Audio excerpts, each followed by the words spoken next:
Corona के बाद से ही जहां पढ़ाई को ऑनलाइन शुरू कर दिया गया है, तो इसका सबसे ज्यादा असर उन दिव्यांग छात्रों पर पड़ा है जो देखने में असमर्थ हैं। पढ़ाई के साथ ही इसका असर उनके आर्थिक हालात पर भी पड़ा है। बीए सेकेंड ईयर में पढ़ रहे दर्शन कामले देखने में असमर्थ हैं।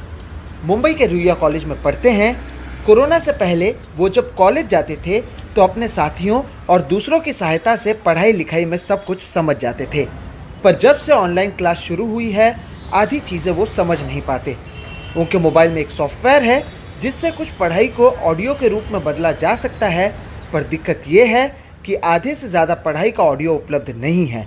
इस बीच फ़ोन की हालत भी खराब है। रीडिंग बुक्स अवेलेबल को होता था और रीडर्स मिलते थे, तो हम उनसे रीड करके सब नोट्स रिकॉर्ड कर लेते थे। अभी दिक्कत ये है कि हमें टीचर पीडीएफ भेज रहे, तो पीडीएफ हमारा सॉफ्टवेयर रीड नहीं करता है। दर्शन ऑल इंडिया ब्लाइंड जूडो में ब्रॉन्ज मेडल भी जीत चुके हैं। घर की आर्थिक हालत ठीक नहीं है, इसलिए उन्होंने अपने ही जैसे देखने में असमर्थ कुछ साथियों के साथ एक ऑर्केस्ट्रा शुरू किया था। लेकिन इस साल गणेशोत्सव और नवरात्रि नहीं मनाए जा रहे हैं, सो ऑर्केस्ट्रा भी बंद है। वहाँ से भी कोई पैसा नहीं आएगा। लेक्चर के लिए डेटा जाता है, कॉलेज ने फी भी उतना ही लिया है, मतलब कुछ कम नहीं किया है। तो अभी रिचार्ज का भी मतलब रहता है महीने का 2G, एक दिन का 2GB जाता है। मतलब दर्शन की कोशिश है कि पढ़ाई पूरी कर वो किसी सरकारी नौकरी में लग जाएं। इसके लिए प्रतियोगी परीक्षाओं में बैठना है। इस महीने से ये परीक्षाएं भी हैं।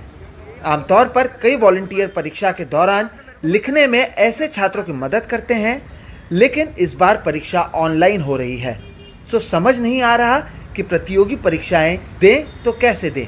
इस बार ऑनलाइन एग्जाम होगी बोल रहे मोबाइल से, तो मोबाइल से तो घर पे हमारे कोई पढ़ा लिखा नहीं है ज़्यादा कि हमें हमारे साथ बैठे और पेपर लिखे हमारा मतलब। दर्शन अकेले नहीं है जिनके सामने ऐसी परेशानियां हैं।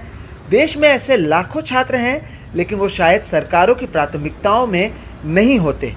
इतनी परेशानियों का सामना करने के बावजूद जहां दर्शन कामले लगातार पढ़ाई कर आगे बढ़ना चाहते हैं, तो वहीं ऐसे कई छात्र हैं जिन्होंने अपने खराब परिस्थिति की वजह से पढ़ाई छोड़ दी है। ऐसे में ज़रूरत है कि जब भी प्रशासन की ओर से ऐसी कोई नीति बनाई जाए, तो आखिरी छोर में खड़े हुए इंसान के बारे में भी सोचा जाए, ताकि किसी की भी पढ़ाई अधूरी न रह जाए। मुंबई से कैमरा पर्सन प्रवीण जिरोहित के साथ सोहित मिश्रा, NDTV इंडिया।